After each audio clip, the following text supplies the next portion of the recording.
この動画では字幕を表示してご視聴ください。東海旅客鉄道、それは日本の東海地方を中心として旅客鉄道等を運営する鉄道会社の名前である。コーポレートカラーはオレンジ。在来線は神奈川県、静岡県、山梨県、長野県、愛知県、岐阜県、滋賀県、三重県の8県に12線区。そして何より日本の象徴である東海道新幹線を運営している会社である。そんな東海旅客鉄道、もとい JR 東海の総営業距離は 1982.0km。 果たしてこの長大な路線網を持つ JR 東海の路線を全線走破するのに最短何日かかるのか、本動画で実際に列車に乗車して検証していく。はい、皆さんお久しぶりです。本日は2022年3月の19日、JR 東海全線走破のチャレンジの旅を今目の前に見えております。ここ沼津駅からスタートしていきたいと思います。3月19日ですけれども、前日3月18日は東海地方雨が降っておりまして、辺りは非常に路面がぬかるんでおります。今も若干小雨が降っておりますが、この小雨がね、走破チャレンジに影響が出ないことをですね、祈りつつ、ここ沼津駅からスタートをしていきたいと思います。もうね、電車がもうすぐ発車してしまうので、早速改札の中に入っていきたいと思います。それでは本日もよろしくお願いいたします。さあ、早速改札に入りたいと思いますが、その前に駅の発車表を確認。目的の列車は電光掲示板にすでに表示されています。すいません。はい。で、改札通せないんですよね、確か。お願いします。はい、ありがとうございます。はい、すいません。ありがとうございます。ということで、改札内に入ってきました。最初の列車は3番線から発車します。しかし4時50分となるとガラガラでほとんど誰もいませんね。駅構内にあるラブライブの看板。沼津はラブライブサンシャインの聖地です。さあ、 JR 東海全線環状の旅で最初に乗車する列車は東海道本線上り熱海行きです。沼津駅を4時55分に発車します。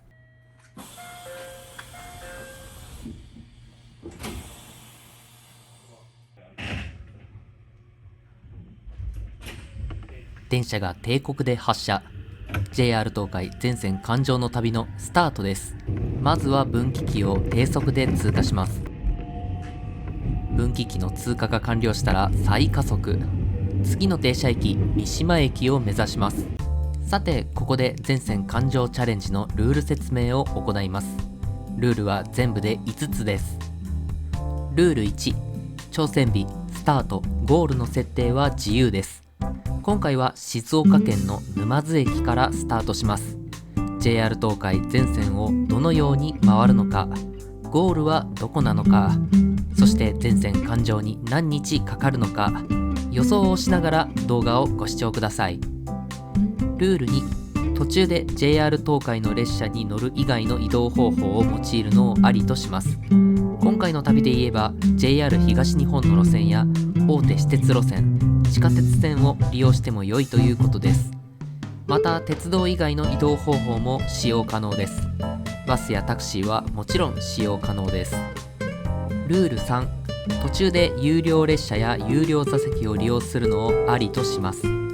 特急列車はもちろん新幹線も利用可能です。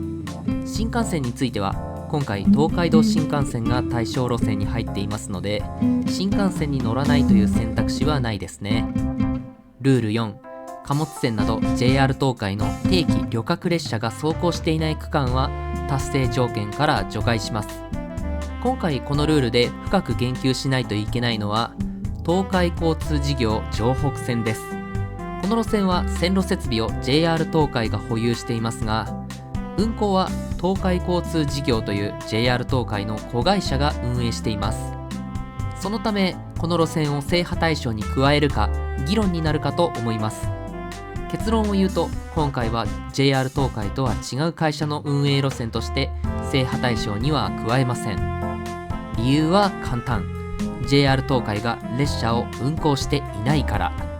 ちなみに JR 東海 &16 私鉄乗り鉄旅切符でも城北線は JR 東海とは異なる16私鉄の路線として数えられています。この点からも城北線を制覇対象から除外することとします。さあ、三島駅に到着です。ここで東海道新幹線に乗り換え可能です。ルール説明に戻りましょう。最後にルール5、全線走破における各区間の達成条件はある駅構内から別の駅構内に移動することとします。言い換えると A 駅から B 駅の間を走破する際、A 駅の構内から B 駅の構内まで移動した時にその区間を走破したということにします。たとえ A 駅または B 駅が通過線などを保有していて列車がホームと接していない線路を通ったとしても、列車がその駅の構内を通っていれば列車がその駅を通ったとみなします。またどこからどこまでが駅構内か判定しにくいケースについては各会社が定める運賃計算上の経路をもとに各区間の達成条件を定めることとします。ちなみに新幹線と並行在来線は両者を合算して複々線とは扱わずそれぞれ別個で攻略します。ここは以前実施した JR 九州全線環状の時と同様です。以上、全線環状チャレンジのルール説明でした。長々と話しましたが、何よりこの動画を通して旅の疑似体験をしていただき、そして楽しんでいただければ幸いです。それではよろしくお願いいたします。さあ、ルール説明をしている間に列車は神南駅に到着しました。終点まであと1駅です。神南駅を出ると列車は長いトンネル区間に突入します。丹那トンネルです。このトンネルは戦前の1934年に開通し、長さは7804メートルもあります。トンネルの開通によって東海道本線のボトルネックが解消され、速達性が向上しました。さあ、熱海駅に近づいてきました。しかし前が詰まっているのか列車は減速を開始。トンネル内で警戒信号を食らうのはかなり珍しいことです。さらにその先の信号は停止信号です。信号の現示が注意、減速と上がりました。列車の遅れが見込まれますが、とりあえず無事に熱海駅に到着できそうです。トンネルを出ました。進行方向右側にあるのは JR 伊東線の木宮駅です。列車は再び警戒信号を通過。熱海駅に進入する際は必ず警戒信号で入ります。さあ、列車が遅れているので少しでも遅れを取り戻すために制限速度いっぱいで走ります。場合によっては駅構内での再加速もします。電車で GO だったら間違いなく減点ですね。さあ、熱海駅に到着しました。列車が遅れて到着したので少し急ぎます。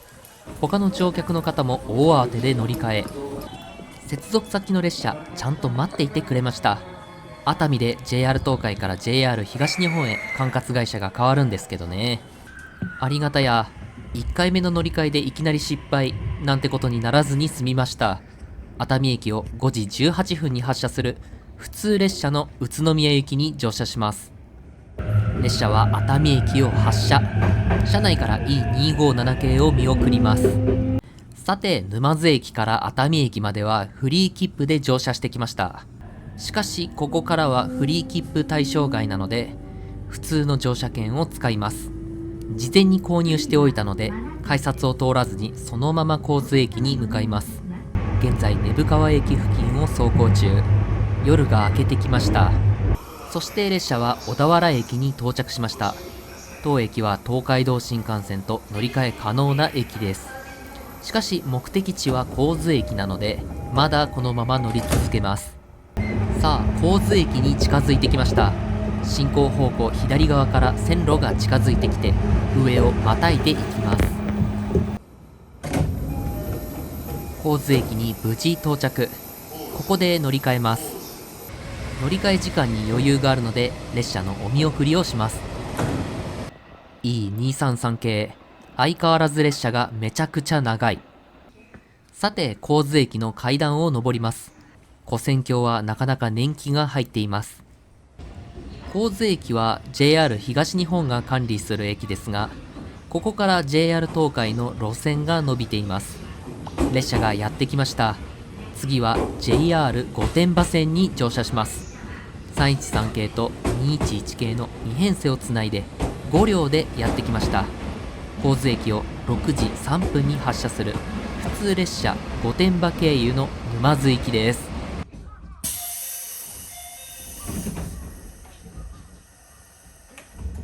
さあ6時3分、定刻で扉が閉まって発車。ポイントをいくつか抜けていきます。そして東海道本線の下り本線と貨物線をオーバーパスします。2本の線路の右側を走行していますが、これは逆走しているわけではありません。左側の線路は車両基地につながる引き上げ線です。さあ東海道新幹線をほぼ直角でアンダーパスします。そして進行方向左側で線路が広がっていきます。 JR 東日本が管理する神津車両センターです。早朝なので多数の列車が停車しています。奥の線路にも多数の列車が止まっています。非常に見応えがありますね。 JR 御殿場線はもともと東海道本線だった路線が丹那トンネルの開通によって分離され成立した路線です。戦前は複線でしたが、現在は単線路線となっています。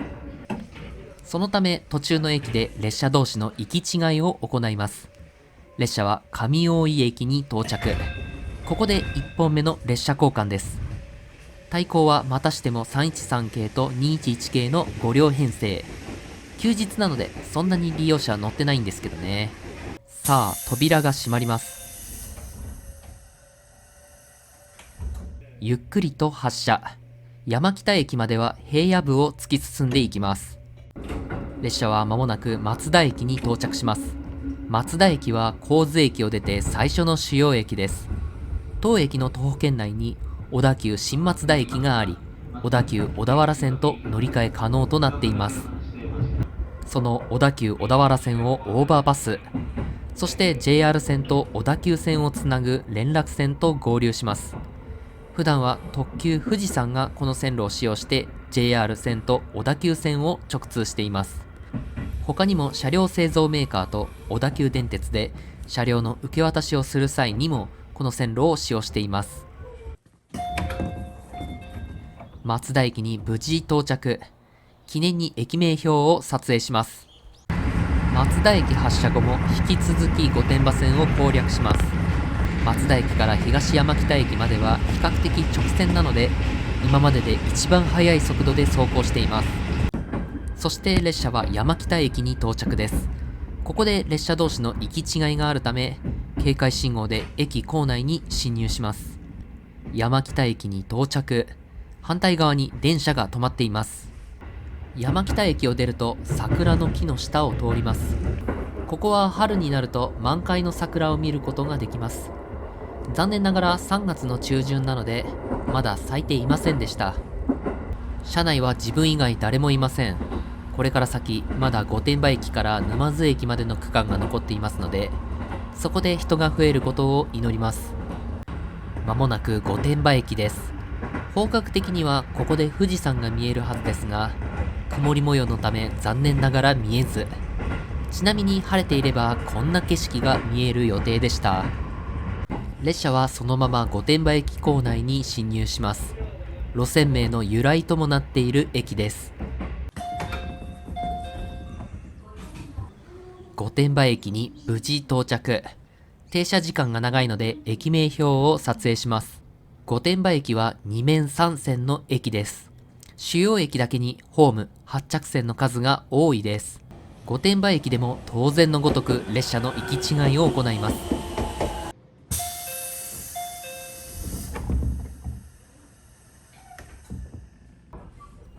さあ、御殿場駅を発車します。神津駅まではずっと上り勾配でしたが、ここからは勾配を下っていきます。駅の分岐器をゆっくり通過。右側の線路を走っていますが、逆走しているわけではありません。左側の線路は留置線です。御殿場線は単線のローカル路線ですが、元東海道本線だからなのか、線形は非常に良いです。線内の最高速度も時速110キロと高め、時速90キロや100キロの速度は平気で出します。列車は南御殿場駅と藤岡駅の間を走行中。そして藤岡駅に到着。手前の高架橋は新東名高速道路です。そしてその奥に富士山が見える予定でした。藤岡駅の次の駅は岩波駅です。雨が降ってきました。この駅は最近構内の混雑緩和のため、新しい上りホームが設置されました。この駅で反対方向の列車と行き違います。岩波駅の次は裾野駅。ここでまた列車と行き違い。行き違いがめちゃくちゃ多いですね。ちなみにここ裾野駅はかつて運行されていた特急朝霧号の停車駅でした。さあ、御殿場駅から下山して間もなく終点の沼津駅に到着します。御殿場線の列車は沼津駅に到着する際は通常5、6番線に到着するのですが、この列車は2番線に到着します。駅のかなり手前で一つ左の線路に転線します。車両留置線の脇を走行します。なんとなく駅構内で入れ替え作業をしているようです。そして制限速度 25km でさらにもう一回分岐器を転線。スピードがさらに落ちました。さらに駅の直前で東海道本線の上り本線を横断。さらに3番線の発着線をパスして東海道本線の下り本線に相当する2番線に進入します。見応え抜群の入線シーンですね。沼津駅に無事到着。これで御殿場線を全線環状しました。13路線ある JR 東海の路線のうち記念すべき最初の環状路線です。御殿場線を乗り通したら沼津駅で同時到着した隣の電車に乗り換えます。こちらは沼津駅を7時43分に発車する東海道本線普通列車の浜松行きです。乗り換え時間2分でしたが、御殿場線の列車と対面乗り換えなら余裕ですね。扉が閉まります。沼津駅を発車。東海道本線を今度は西へ向かって攻略します。沼津駅を出ると左手に貨物駅が見えます。そして次に右側には広大な空き地があります。ここには JR 沼津駅が高架化した際に新しい車両留置場所として整備される予定です。列車は原駅東田子の浦駅間を走行中です。その途中で進行方向左側に空き地が広がっています。この空き地も沼津駅が高架化した際に活用される用地です。ここには沼津駅の近くに設置されていた貨物基地が移転される予定になっています。貨物移転予定地を過ぎると吉原駅に到着します。ここから地方私鉄路線岳南鉄道が分岐しています。こちらの緑の電車がその岳南鉄道の電車。利用者があまり多くないので2両編成の電車がとことこ走ります。列車は沼津駅を出て最初の主要駅富士駅に到着します。富士駅到着直前に貨物列車と行き違い。大迫力。さあ、浜松行きの列車を富士駅で下車します。ここから東海道本線とは別に JR 東海の路線が伸びています。お世話になった列車をお見送り。警笛鳴らしてくれた。ありがとう。鉄オタの私にとっては大興奮です。後ろに313系をつないでいたんですね。6両編成はそこそこ長いです。浜松まで無事に行ってらっしゃい。さて、浜松行きの普通列車を見送ったら富士駅の構内を歩いて別のホームに移ります。こちらが駅構内の様子です。どこにでもある普通の駅舎ですね。発車案内表が3つあります。その一番左がこれから乗る路線、身延線の発車表です。身延線はここ富士駅から山梨県の甲府駅までを結ぶ路線ですが、甲府まで直通する列車は非常に少ないです。大抵の列車が途中の西富士宮駅で折り返してしまいます。こちらが身延線の発着ホームです。発車案内には静岡駅に向かう特急列車の他に、その下に甲府駅に向かう列車の表示もされています。目的の列車の発車時刻までまだ40分もあります。先にホームにやってきたのは甲府駅から静岡駅に向かう特急列車です。3両編成の373系が使用されています。こうやって駅と列車を一緒に映すとなかなか様になっていますね。この列車はこれから今目の前に見えている列車が走行する東海道本線の上り本線をまたいで下り線を走行します。進路が開通したら発車、足早に富士駅を去っていきます。特急富士川2号が発車すると、いよいよ乗る予定の列車が一番上の欄に表示されます。そしてその次の列車はなんと臨時特急市川大門行きの文字が並んでいます。調べたところ、この臨時特急は身延山しだれ桜とウォーキング号という列車のようです。コロナ禍で利用者が少ないだろうに、その中で臨時列車を設定するとは気前がいいですね。さあ、列車がようやくやってきました。JR 東海全線環状の旅で初めて特急列車に乗車します。その記念すべき1本目の列車となったのは、富士駅を8時44分に発車する富士川1号甲府行きです。扉が閉まります。特急列車で身延線を攻略します。富士駅を出ると分岐器をいくつか通過しますが、列車はどの分岐器でも分岐側には分岐せず直進します。そして列車は右へカーブ、東海道本線と分かれます。そして身延線で最初の駅、湯の木駅を華麗に通過。今日の旅で最初の通過駅です。駅を通過するのは爽快で気持ちがいいですね。全面展望を楽しむために立ち続けていても疲れるので、席に座ります。373系の座席は赤紫色のモケットが使用されており、重厚感があります。さて、座席に座って車窓を楽しみます。天候が良ければ途中の富士宮までは進行方向右側に富士山が見えるはずでした。残念ながら雲に覆われて富士山が見えません。列車は富士宮駅に到着です。焼きそばが有名です。富士宮駅を出ると高架で地上の道路をオーバーパスします。進行方向左側にはかつて列車を留置する留置線が敷設されていました。さて、 JR 東海では路線ごとに列車の詳細な位置をスマホで確認できます。何やらこの先で走行している列車が鹿と衝突した模様。遅れている電車があります。おそらくこのうつぶな海大島間を走行している列車が東海の列車でしょうね。遅れはチャレンジ失敗のもとなので歓迎しません。列車はうつぶな駅に到着です。ここで列車の行き違いをします。そして身延駅に到着。路線名の由来ともなっている駅だけあり、駅構内が広いです。身延駅を出た後も山の中を北上していきます。進行方向右側はあまり景色に恵まれていないですね。梶賀沢口に到着。ここでも列車の行き違いをします。次は間もなく市川大門駅に到着します。列車の運行位置情報を見てもわかる通り、先行の普通列車に追いつきそうです。市川大門駅に無事到着。ここで遅れていた先行の普通列車に本当に追いつきました。列車の行き先表示器を見ると甲府行きとなっています。そして追い越し。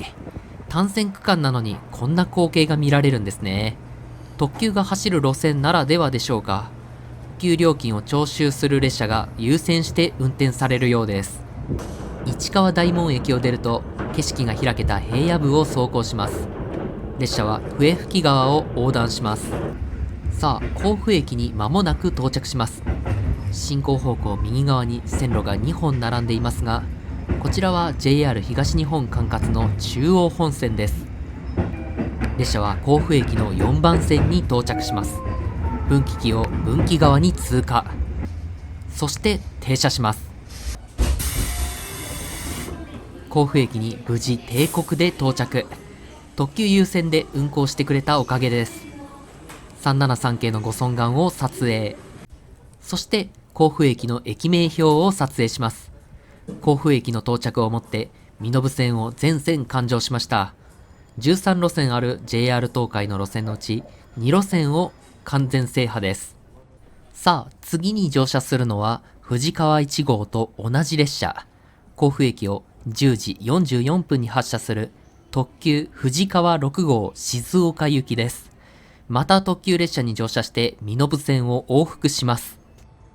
甲府駅を発車する直前に普通列車が到着しました。富士川1号に乗車していた際、ダイヤ乱れによって市川大門駅で追い越したあの普通列車です。普通列車の到着と同時に進路が開通、扉が閉まります。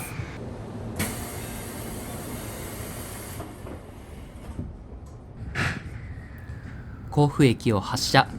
対向の普通列車の遅れもあり、定刻より30秒遅れて発車しました。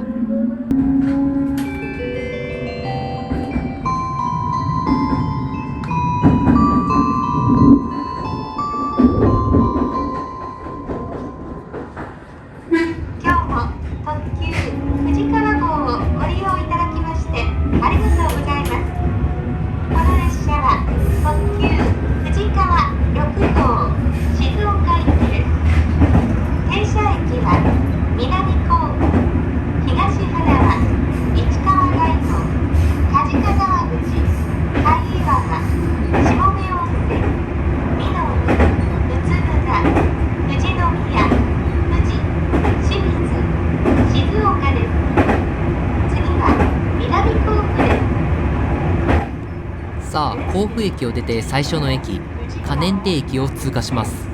すぐ隣に中央本線の線路がありますが、可燃亭駅のホームがあるのは身延線だけです。列車は右へカーブ、中央本線と分かれます。さて、進行方向右側の座席を確保して、往路とは別の景色を楽しみます。平野部の明けた景色、そしてその奥に見えるのはアルプスの山々です。列車は再び笛吹川を横断します。笛吹川を横断してしばらくすると市川大門駅です。しかしここで列車は低速で走行、止まりそうな勢いです。なんとか停車せずに少しずつ移動してくれていますが、これは遅れが拡大すること確定ですね。ちなみに次の乗り換えは5分しかありません。列車が遅れたら乗り換え失敗なので頑張ってほしい。列車はすぐに再加速を始めてくれました。そして市川大門駅に到着。対向列車と相対。遅れは2分程度にまで拡大してしまいました。梶賀沢口駅を出た後に全面展望を覗きに来ました。するとちょうど列車は甲斐常盤駅を通過するところ、対向の列車は373系特急富士川3号です。身延線は単線区間のため駅でしか行き違いができません。特急列車といえど途中の駅で運転停車をする必要があります。梶賀沢口駅の次は甲斐岩間駅。ここでも駅の手前で徐行。両方向から同時に列車が入線できない構造なのでしょうか。遅れが拡大していきます。列車は身延駅を越えて甲斐大島駅付近を走行中です。右手に見えるのは今乗車している特急列車の名前の由来となっている富士川です。川と田畑をセットで見ると非常に綺麗ですね。そして見るからに真新しい高架橋をアンダーパス。こちらは中部横断自動車道で、しかも2021年の8月29日に開通した出来たてほやほやの区間です。県道10号を走る車と並走。向こうの方が早いようで、なんか悔しい。下流に進むほど富士川の川幅が広くなっているように感じます。上から見下ろす大パノラマ、いいね。さあ、富士川との並走区間を終えて山を降りてきます。富士宮市の住宅街が見下ろせます。そして西富士宮駅を通過。ここからは列車の本数も利用者も増える市街地エリアです。まもなく富士宮です。富士宮を出ますと、次は富士に止まります。さあ、下山が完了して富士宮駅に到着です。駅名標をしっかり撮影。富士宮駅を出ると身延線は複線になります。ただ複線になったからといってスピードが上がるということはありません。カーブは急だし、直線でも最高速度は85キロまでです。そして複線区間走行中に特急富士川5号と相対します。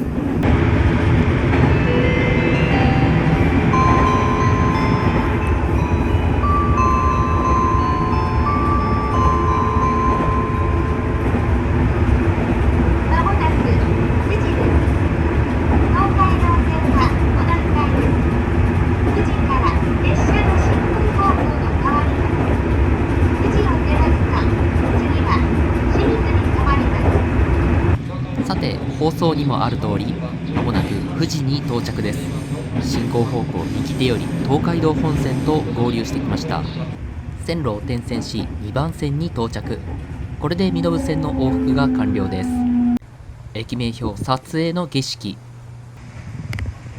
列車の進行方向が変わって富士駅を出発。甲府方面に行く時と同じ方向に出発します。ちなみに折り返しを手早く行って30秒遅れでの発車となります。そして甲府方面に行く時とは違い、分岐器で線路を転線します。東海道本線の上り本線をまたぎ、さらに下り本線に入線。大幹線である東海道本線の上り列車の行く手を遮る贅沢な転線です。この転線が完了すると、特急富士川は終点の静岡に向けてラストスパートをかけます。列車はすぐに富士川を横断。身延線と一緒に並走してきた大架線ともお別れです。東海道本線に入ると、特急富士川は身延線を走行していた時とは比べ物にならないほど高速で走ります。スマホのアプリで確認すると時速90キロ。身延線の線内最高速度よりも速いです。さあ、列車は清水駅を越えて草薙駅付近を走行中です。進行方向右手、東海道新幹線と合流しました。終点の静岡までこのままずっと並走します。そしてしばらくして上下本線の間隔が広がり分かれていきます。静岡市の貨物ターミナル、静岡貨物ターミナルです。コンテナがたくさん積まれています。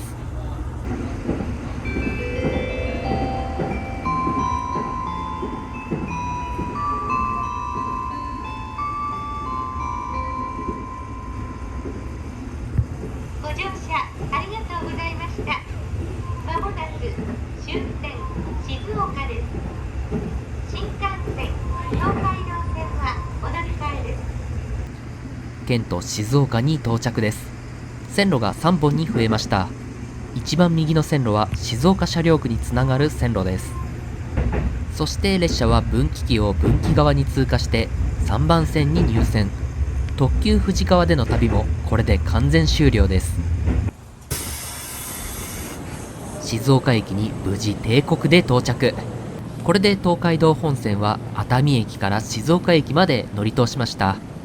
まだ静岡駅から米原駅までの区間が残っていますが、ここで別の路線に乗り換えます。乗り換え時間は5分しかありません。急いで新幹線乗り換え改札口へ。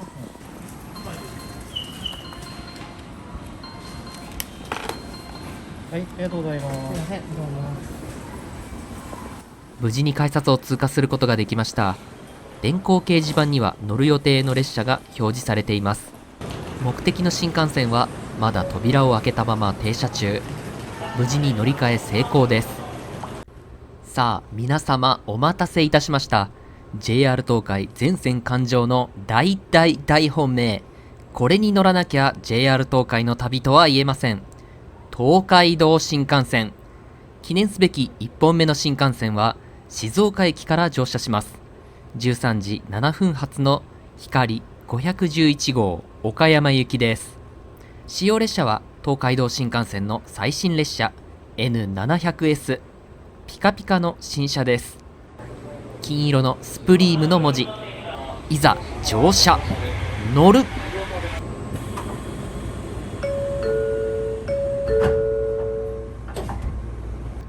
扉が閉まりました。今までとは次元が違う超高速攻略のスタートです。さあ自由席の空席を探し、進行方向左側の座席に座りました。幸運にも窓側の座席を確保。景色が高速で流れていくのがわかります。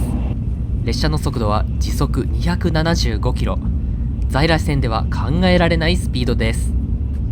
さて現在新幹線に乗車していますが、この新幹線乗車は今回使用している JR 東海 &16 私鉄乗り鉄旅切符を乗車券とする場合は回数制限があります。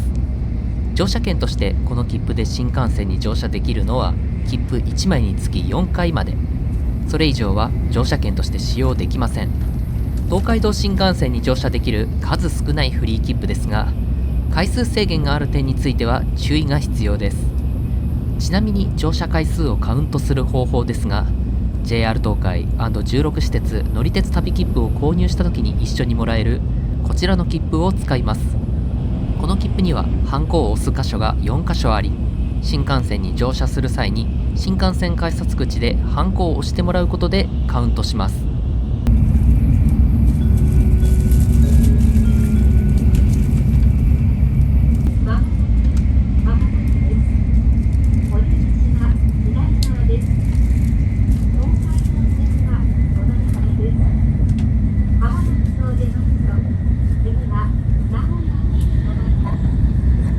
さあ、浜松駅に到着です。ピアノやバイク、そしてうなぎで有名な街です。そんな浜松駅は下車せずにスルーします。浜松駅を出ると列車は豊橋駅まで少し低速で走行します。スマホで速度を確認すると時速200キロほど、東海道新幹線の最高速度は時速285キロなので確かに少し遅いです。なぜここで低速で走行するのかというと、前にいるこだま号を先行させるため。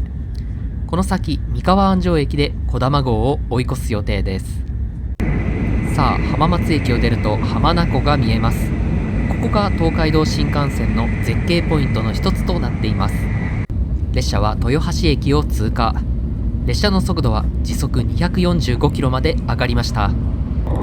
さて豊橋三河安城間を走行中に車内販売のお姉さんがやってきました。せっかくなので東海道新幹線名物のアイスを購入、堪能します。東海道新幹線の車内で購入できるこちらのスジャータのアイスは大変硬いことで有名です。ご覧の通りスプーンが全く入りません。このことからネット上では新幹線すごく硬いアイスなんて呼ばれています。これだけ硬いのはアイスの密度がそれだけ高いからだそうです。さあ、ちょっとだけすくえたので食べてみましょう。あ、美味しい。これは美味しいですね。美味しいけどちょっとしか食べられない。アイスをまともに食べられないまま進行方向左側で線路が分岐、三河安城駅を通過します。ここで予定通りこだま号を追い越し、アイスは全然入らず、硬すぎやろ。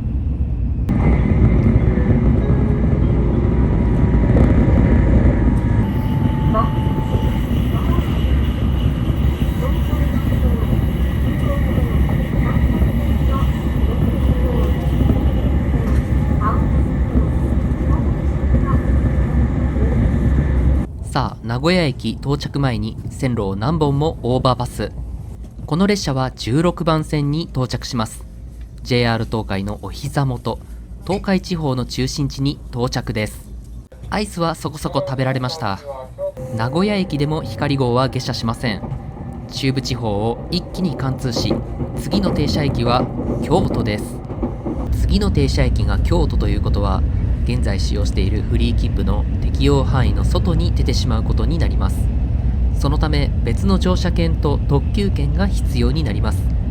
それに際してあらかじめ用意した切符がこちら、シャトル切符です。この切符は穂積大垣地区から米原まで在来線普通車自由席を、米原から京都新大阪まで新幹線光こだま号の普通車自由席を利用し往復できる切符です。この切符を活用して米原と新大阪の間を利用します。ちなみにこの切符は米原から途中乗車し、新幹線区間のみの利用が可能です。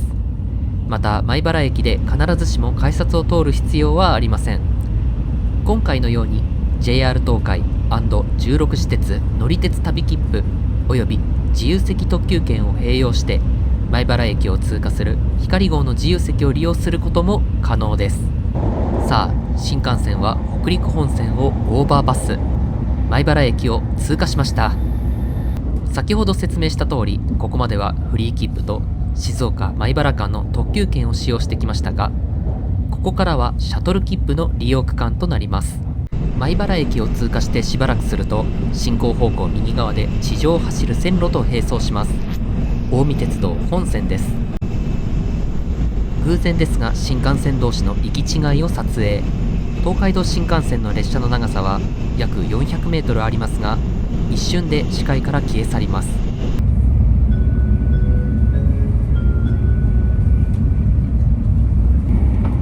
まもなく京都です。東海道線、山陽線、小京線、長線と近鉄線、さあ、京都駅に到着です。京都駅停車直前にホーム反対側の発着線からもう一本新幹線が発車していきました。これは交互発着と呼ばれる列車の運行方法で、東海道新幹線では主にのぞみ号の停車駅で見ることができます。列車はここで6分間停車します。なぜここでこんなに長く停車しているのかというと、ここで臨時のぞみ号の追い越しがあるからです。といっても今日はその臨時のぞみ号の運転はありません。ただ発車時刻まで待つだけの状態になっています。ちなみに京都駅で光号がのぞみ号に抜かれるようになったのは2020年ののぞみ12本ダイヤが開始されてからです。のぞみ号が輝きを増す陰で光号が輝きを失っています。なんとかならなかったものか。京都を出ると次の停車駅は新大阪です。列車の扉が閉まります。ホームドアも一緒に閉まります。京都駅を発車。京都駅発車直後に近鉄線をオーバーパスします。京都駅を出てほどなく京都府を突破。大阪府に入ります。大阪府に入ったらすぐに進行方向右側に線路が近づいてきます。こちらは阪急京都線。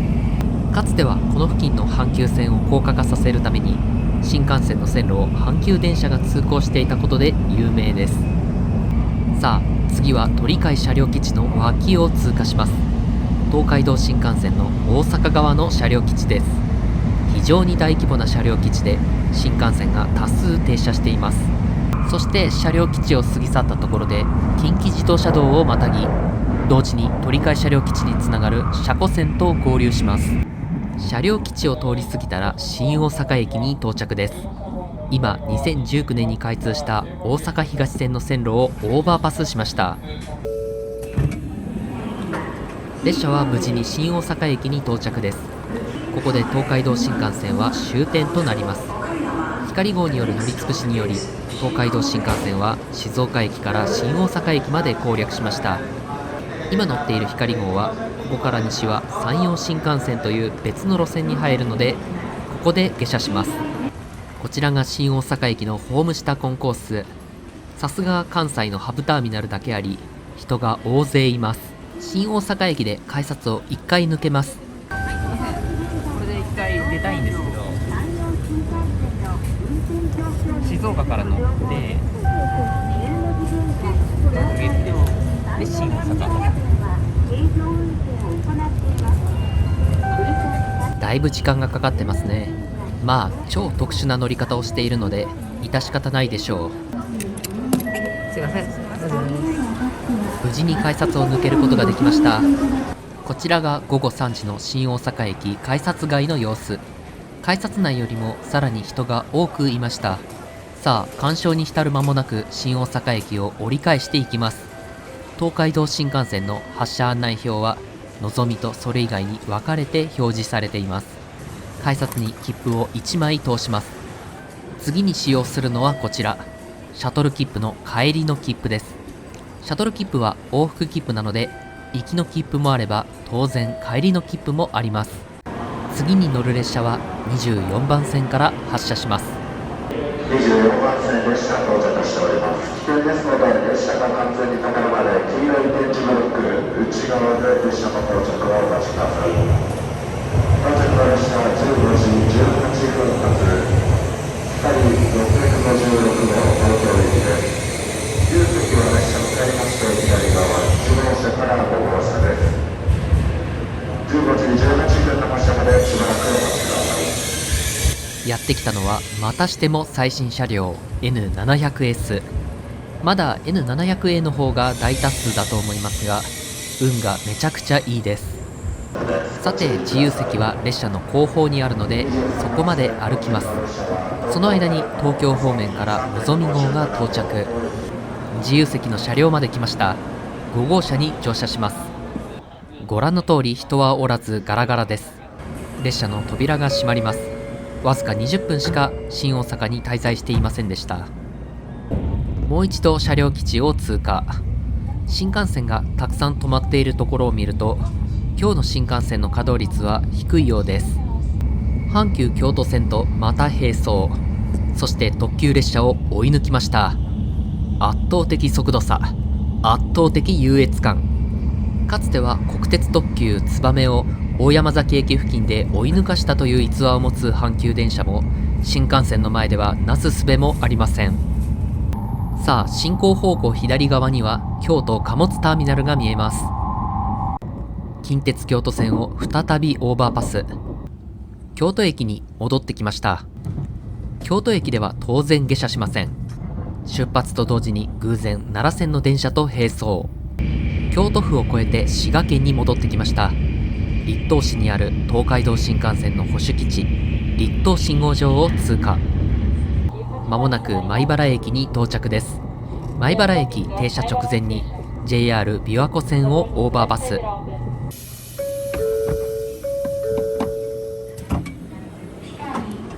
無事帝国で米原駅に到着。ここで下車します。楽しかった新幹線での移動もここで一旦おしまい。シャトル切符を改札に通します。次は在来線に乗車します。階段を降りましょう。さあ、米原駅から東海道本線の攻略を再開します。午前中は静岡県内を東側から攻略していましたが、今度は終点側から、つまり西側から攻略していきます。米原駅を16時ちょうどに発車する普通列車の大垣行きです。シャトル切符は大見長岡駅までなので、それより先に行くのはまずいんじゃないって思った方、ご安心ください。JR 東海&16私鉄乗り鉄旅切符を持っていますよ。境界駅で必ずしも改札を通る必要はないので、これでシャトル切符はお役御免です。ここからはフリーパスを乗車券として使用します。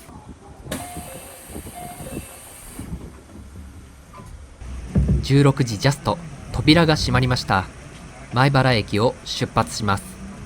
米原駅を出るとすぐに勾配を登っていきます。そして北陸本線をオーバーパス。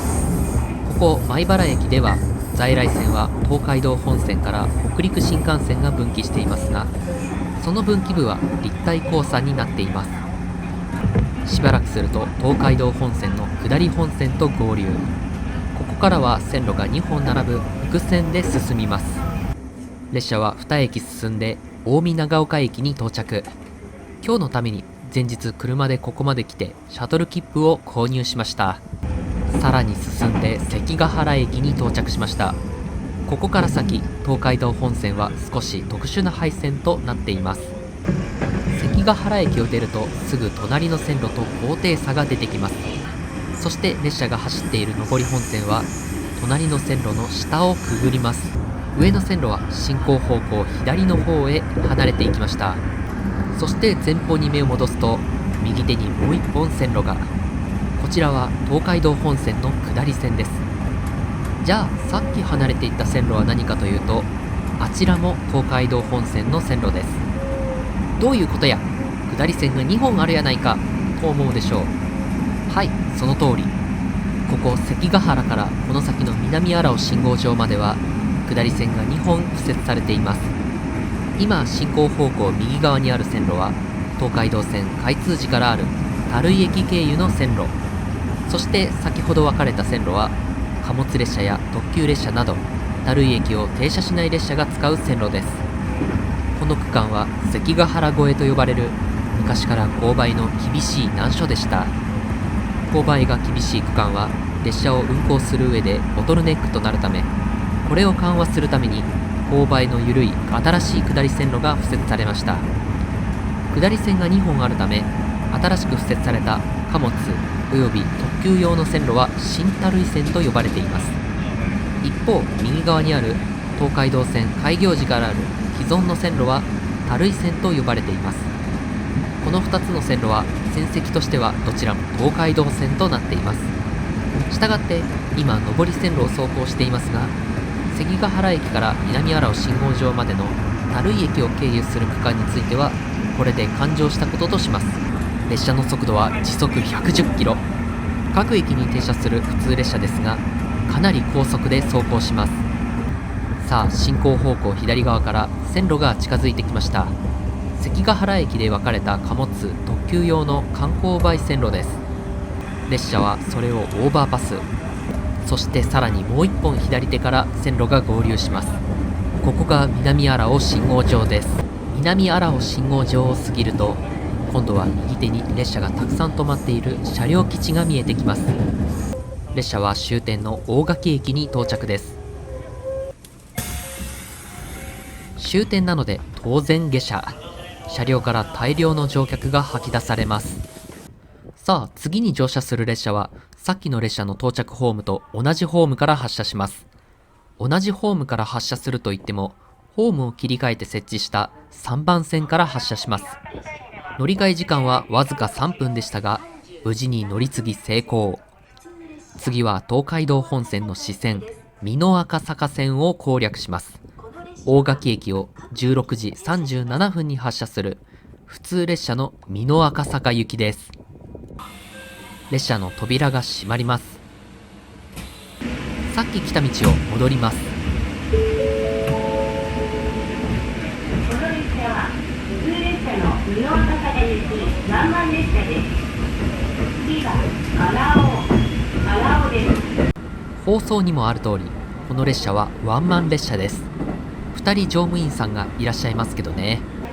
さて東海道本線を少し西へ進み国道21号線および東海環状自動車道をアンダーパス。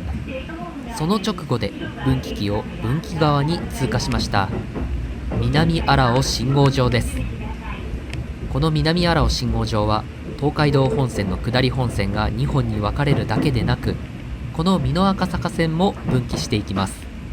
東海道線の本線が進行方向左側へと分かれていきます。そしてその直後に駅ホームに進入。ここが荒尾駅です。荒尾駅を出ると次の駅が終点になります。所要時間たったの7分。美濃赤坂駅です。美濃赤坂駅の構内進行方向右側を見ると貨物の機関車が止まっています。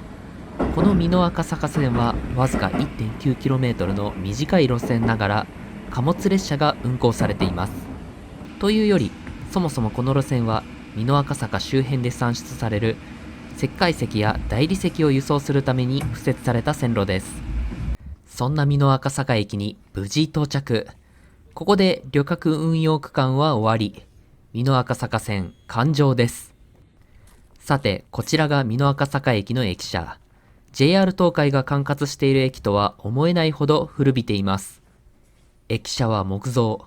築何十年でしょうか。当然のごとく無人駅。力の入れなさ加減がわかります。駅舎に掲げられた駅名看板もご覧の通り。文字が見えづらくわかりにくいです。ちなみにここから先は西濃鉄道が運営する貨物線となっています。その踏切が駅舎を出てすぐのところから見えます。ディーゼル機関車を発見。貨物の車両には詳しくないので形式は不明。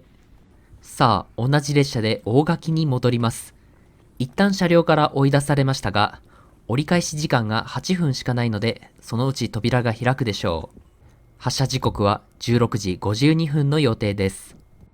ワンマン列車なのでドアはボタンを押して開閉します。今ドアランプが消灯しました。これでドア閉め完了です。美濃赤坂駅を出発。勢いよく飛び出していきます。さあ南荒尾信号場まで戻ってきました。進行方向右手から東海道線の本線が合流。そして大垣駅に戻ってきました。切り欠きホームの3番線に到着します。美濃赤坂線の列車は皆ここに発着するようですね。すぐ先が行き止まりなので慎重に入線します。電車から下車。美濃赤坂線往復完了です。支線の攻略が完了したので本線の攻略に戻ります。大垣駅より東に進みます。17時10分発新快速の豊橋行きです。なお、この電車は新快速の標準停車駅の他に三河宮駅にも停車します。時間調整のため新快速は大垣駅で5分停車。扉が閉まります。大垣駅を出発。上り本線から出発するので分岐器制限を受けず勢いよく飛び出していきます。大垣駅を出るとしばらくの間線路が3本並んだ状態で進みます。一番右側は東海道本線の下り線。今走行している真ん中の線路は同線の上り線です。じゃあ一番左側の線路は何かというと、地方私鉄路線垂水鉄道の路線です。列車は長良川を横断しました。その後進行方向右側に貨物ターミナルが見えます。岐阜貨物ターミナルです。さあ列車は岐阜駅に到着です。岐阜県の県都だけあり三面六線の巨大な高架駅となっています。新快速電車はここで下車。お世話になった電車をお見送り。短い距離だったがありがとう。終点の豊橋駅までどうか無事に行ってらっしゃい。さて岐阜駅の窓口で新しい特急券を確保。次の列車は特急列車に乗車します。発着番線は4番線です。4番線ご注意ください。列車が到着をいたします。到着をいたしました。前より4両は特急ひだ36号大阪行き、後ろより4両は特急ひだ16号名古屋行きとなります。お手持ちの内容をご注意ください。さあけたたましいディーゼルの高音とともにやってきました。 JR 東海では珍しい2つの列車を連結した10連運転の列車です。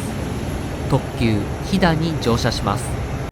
この特急ひだ号は放送にもありました通り、この岐阜駅で2つの列車に分割します。作業員の方が列車の間線路に降り分割作業を行っています。フォロも分割完了。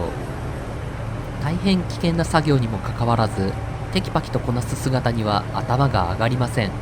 ありがとうございます。さあ先に前より4両大阪行きが少し動きます。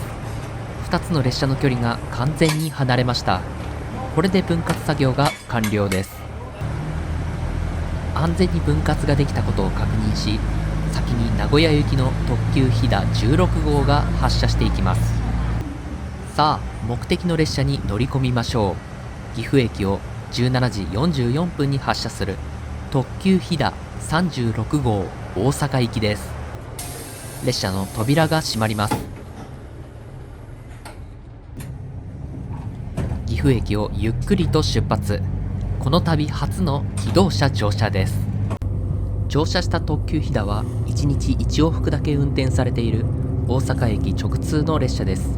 1日1往復だけとはいえ関西圏から乗り換えなしで飛騨高山に行くことができるので便利な列車です。まもなく大垣です。お出口は右側2番線に到着いたします。ドアから手を離してお待ちください。上野鉄道垂水鉄道乗り換えです。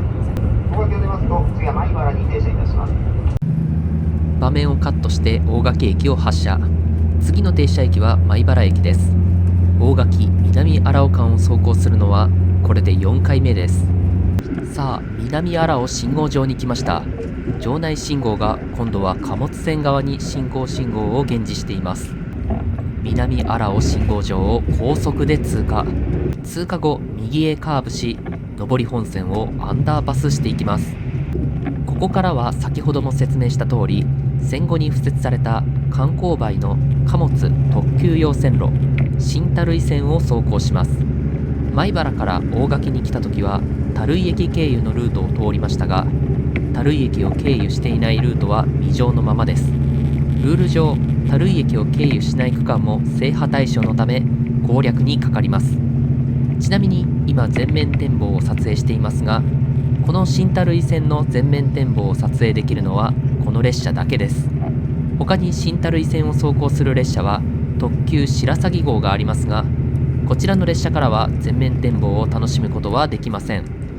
この列車だけの貴重な景色をしっかり撮影していきます。さて新垂井線を走る列車は山の中を走行していきます。あ、鹿、危ない。衝突してしまったら全てが一発アウトです。ここには鹿が出没するんですね。さあ、河川中の左右の間隔が少し開けたところに来ました。ここには新樽井駅という旅客駅がありました。進行方向左手にかつてのホームがあるのがわかります。新樽井駅は1944年に開業しましたが、下り線のみの設置で、かつ樽井町からもかなり僻地にありました。そのため乗降客が少なく、結局1986年に廃駅となってしまいました。なおも列車は山の中を走行していきます。山を抜けるとかなり高台の区間を走行。さっき普通列車で通った上り本線をオーバーパス。そして列車は関ヶ原駅に到着しました。これで新樽井線は全線完乗。複雑な路線配置をしていた東海道線の大垣駅から関ヶ原駅の間を完全制覇しました。残る東海道本線の未乗区間は静岡駅から岐阜駅までとなります。さて、列車は関ヶ原駅には停車せず通過します。次の停車駅は米原駅なので、そこまで連れて行かれます。前面展望から自分の座席に戻ってきました。辺りはだいぶ暗くなってきています。まもなく日没を迎えます。さあ、米原駅に到着です。米原駅始発の快速電車と並走しながら入線します。ここで列車を下車。エスカレーターを上りながら列車と別れます。再び舞い戻ってきた米原駅。新幹線改札口を通過します。すいません、お願いします。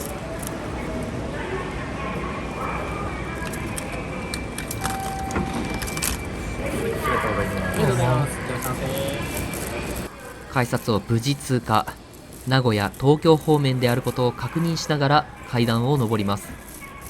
12番線の電車は18時33分発こだま748号東京駅です。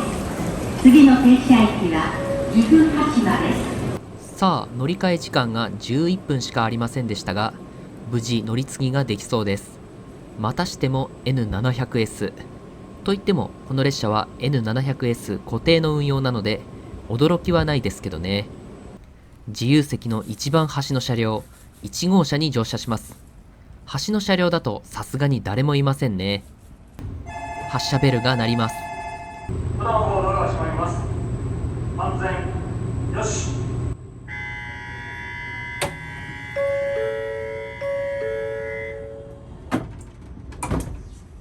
無事にドアが閉まりました。相変わらず新幹線のドアが閉まるときは雰囲気が厳かである。さあ、米原駅で一旦下車して大垣、関ヶ原周辺の路線を攻略したので、再び新幹線で東へ向かいます。ここでお夕飯、岐阜駅で購入したお弁当。美味しそう。ご飯を食べている間に岐阜羽島駅に到着です。ここで列車は数分停車。後続ののぞみ号に抜かれます。さあ、闇を切り裂いてのぞみ号がやってきたぞ。うおー、はえー、半端ねー。風もすげー。寒い。のぞみの退避無事完了。岐阜羽島駅を発車します。車内に戻ってきてご飯を完食。ごちそうさま。列車は名古屋駅に到着です。線路が大量に並んでいる様子が大ターミナルに来たことを強く感じさせてくれます。名古屋駅でも岐阜羽島駅と同様にのぞみ号を1本退避します。2020年ののぞみ12本ダイヤ実施以降、名古屋駅での列車の追い越しが日常的に行われるようになりました。こだま号定刻で発車。2回目の名古屋駅訪問ですが、またしても下車せず素通りします。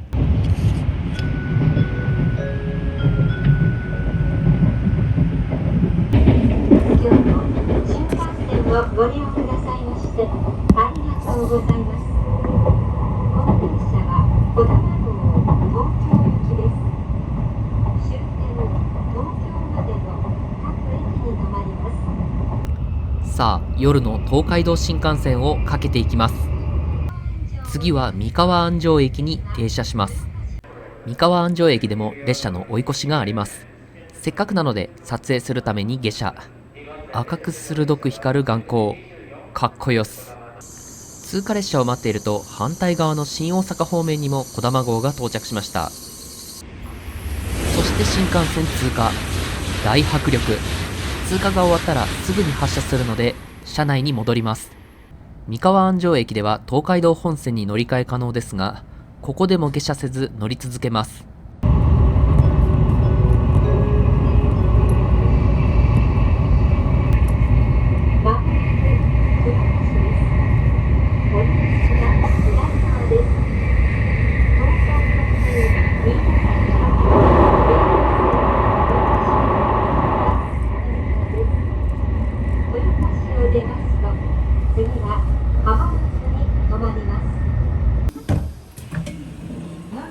豊橋駅に到着しました。ここでこだま748号を下車します。記念に駅名標をしっかり撮影。さあ、新幹線改札口を出ましょう。米原駅で東海道線を降りて新幹線に乗車。そして豊橋駅で下車してまた東海道線に乗車します。さて、どっちに乗りましょうかね。5、6番線に降りてきました。まもなく6番線を列車が通過します。黄色い点字ブロックの内側までお下がりください。階段を降りると同時にアナウンス。豊橋駅を通過する在来線列車といえば貨物列車しかありませんね。通過を見送ります。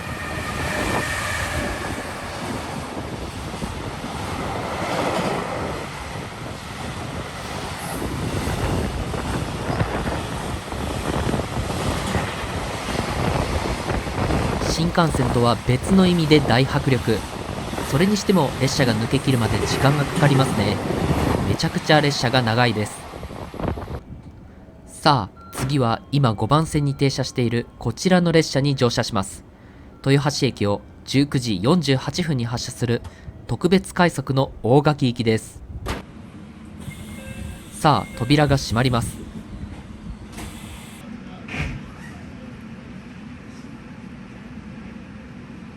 帝国で列車が発車。今度は東海道線を豊橋駅から名古屋方面に進みます。列車が分岐器で線路を転線。始発駅ならではのこのゆったり走る様子も趣があって良いです。最初の停車駅は蒲郡駅。名鉄1日全線環状旅ではここで蒲郡線の列車を取り逃がし涙を飲みました。懐かしいです。名鉄旅が気になる方は動画をアップしていますので、この動画の後でぜひご覧ください。次の停車駅は岡崎駅。ここで愛知環状鉄道線に乗り換え可能です。なおも東海道線をひた走ります。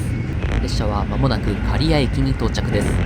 上を走る電車は名鉄三河線の電車です。刈谷駅に無事到着。ここで下車します。到着と同時に上り貨物列車と相対。かなりゆっくりとした速度で通過。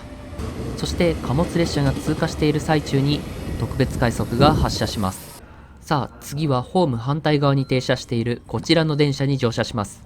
普通電車の岐阜行きです。刈谷駅では現在ホームの改良工事中です。将来は幅を広くし、ホームドアもつけて安全度が向上する予定です。刈谷駅から2駅、大府駅に到着です。ここで普通列車を下車。ここから JR 東海の別の路線が伸びています。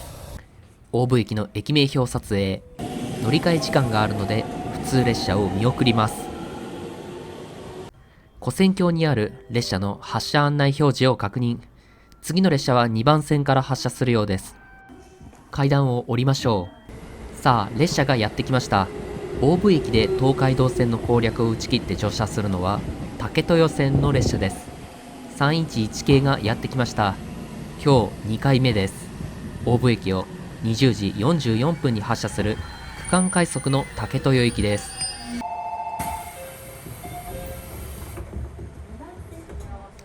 列車の扉が閉まりました。発車してすぐ左手横を特別快速の豊橋行きが追い抜いていきます。まるで方向別複線で見られるような光景です。夜の暗がりで分かりにくいですが、東海道線の下り線をオーバーパスします。列車は東浦駅まで来ました。ここで貨物線である衣浦臨海鉄道碧南線が分岐します。またも暗がりで分かりにくいですが、列車がシーサスクロッシングで転線。左手に分かれていった線路が貨物線です。次に列車は半田駅に到着。ここには連続立体交差事業が行われており、当駅は高架化される予定です。駅が高架化され、今到着しているホームが廃止になることを見越しているのでしょうか。屋根が更新されておらず、木造のままです。次に撮影するのは東奈良輪駅。ここでも貨物線が分岐しています。衣浦臨海鉄道の半田線です。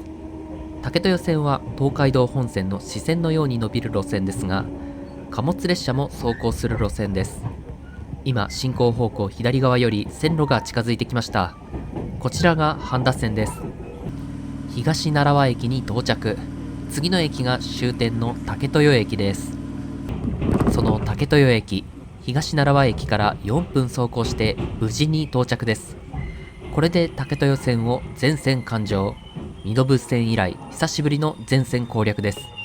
JR 東海の路線を13路線中3路線制覇しました。列車が到着したら竹豊駅の駅名標を撮影。駅舎入り口に設置している看板も撮影。駅舎はかなり簡素です。竹豊駅から先は行き止まりとなっています。これより先は海しかありません。さあ、竹豊駅に到着したら同じ列車で来た道を戻りましょう。竹豊駅を21時29分に発車する普通列車の岐阜行きです。さあ、竹豊駅を出発します。竹豊駅発車直後の車内の様子。4両もあるのに乗っているのは自分だけです。休日の夜で都心方向に向かっているので当然かもしれませんが、大府駅に戻ってきました。これで竹豊線の往復が完了。ここからは東海道本線に直通します。東海道本線の攻略再開です。さあ、列車から下車しました。大府駅から一駅、共和駅です。途中の笠寺駅で後から参ります。東海道大垣駅の通過待ちをいたします。ということで、放送にもあります通り、後から来る列車に追い越されるので、ここで乗り換えます。区間快速に抜かれるということなので、大府駅で乗り換えても良かったかもしれません。しかし、大府駅で乗り換えると階段を上り下りしないといけないので、それを回避するために共和駅まで来ました。実際、朝の通勤でも階段の上り下りを避けるために、わざと共和駅で乗り換える人が多いのではないでしょうか。共和駅で列車のお見送り。後でお前を追い越してやる。で、その次の区間快速は現在4分遅れの模様。まあ、次の乗り換えは時間があるので多少の遅れは問題になりません。が、乗り換え時間が短くなると、その分世話しなくなるので、できればやめてほしいところ。さあ、共和駅で10分ほど待ってようやく電車がやってきました。寒い。共和駅を22時15分に発車予定だった区間快速の大垣行きが4分遅れで到着しました。区間快速遅れを取り戻さんと高速走行を維持。列車が遅れていましたが、予定通り笠寺駅で普通列車を追い越し、共和駅を出て最初の停車駅は金山駅です。 JR 中央本線、名鉄線、地下鉄線に乗り換え可能で、大都市名古屋の南の玄関口です。この駅には JR 東海の在来線では初のホームドアが設置されています。それだけ利用者が多く、混雑が激しいことの表れです。列車はいつになく慎重に停車。ホームドアが設置されているので、停車位置がシビアだからですね。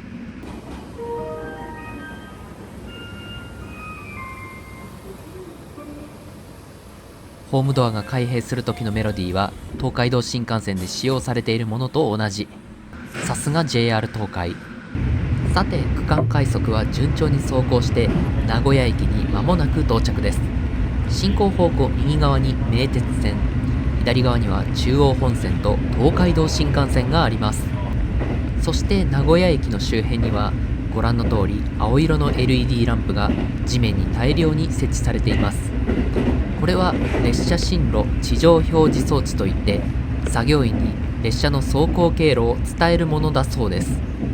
この LED ランプは名古屋駅より東京側に233個、大阪側に159個あります。名古屋駅に無事到着。ここで下車します。改札を通過。これにより東海道本線を豊橋から名古屋まで攻略しました。東海道本線で未上の区間は静岡から豊橋の間と名古屋から岐阜の間となりました。さあ、名古屋駅の改札外コンコースを歩きます。次に乗る路線はこちら。なんと近鉄線に乗車します。なんてこったい。今日最後に乗る列車がよりにもよって競合他社の近鉄とは。JR 東海全線環状の旅とは一体。でも仕方ないですよね。JR 東海側が不便なんだもの。仕方ないよね。はい、改札を通過します。次に乗る列車はちゃんと電光掲示板に表示されています。5番線からの出発です。時間があるので先頭まで移動してきました。近鉄名古屋駅を22時45分に発車する特急の松阪行きです。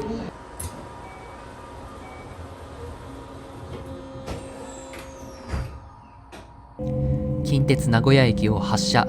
ゆっくりと名古屋駅を去っていきます。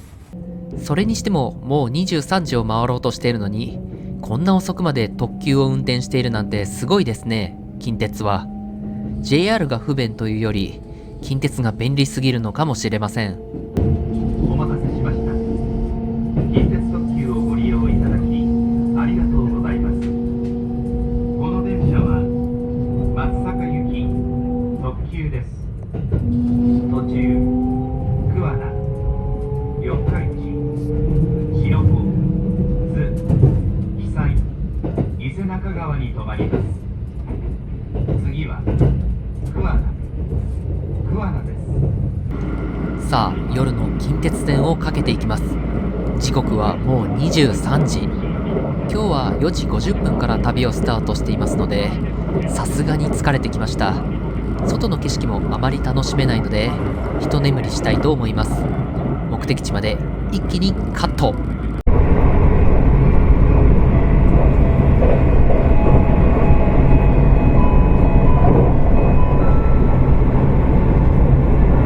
まもなく松阪に到着します。この電車はこの駅までです。車内にお忘れ物のないようご注意ください。近鉄特急をご利用いただきありがとうございました。はい、ということで近鉄名古屋駅から68分、終点の松阪駅に無事到着いたしました。今日の最終目的地になります。総所要時間18時間58分、総移動距離 1278.3km の行程が滞りなく完了しました。そして放送にもあった通り、この電車の営業運転もここまで。階段を上って改札を出ようと思ったのですが、ちょうどよく回送列車として出発していくようなのでお見送り。おそらく近くにある明星検車区まで送り込まれるのでしょう。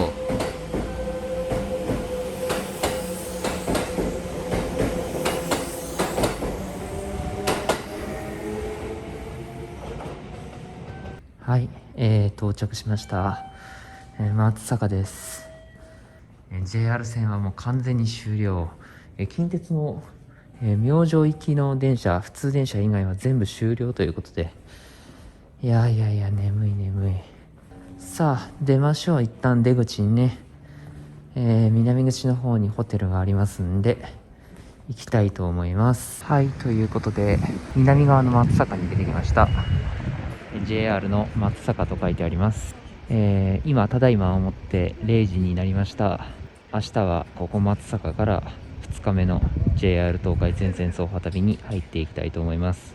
いやもう、疲れたし眠いんでホテルに行きたいです。なので、動画もここで切り上げたいと思います。最後にはなりますが、この動画がいいなと思ったら高評価と、何よりチャンネル登録ですね。励みになりますのでよろしくお願いいたします。それでは、JR 松阪駅で終了です。ご視聴ありがとうございました。バイバイ。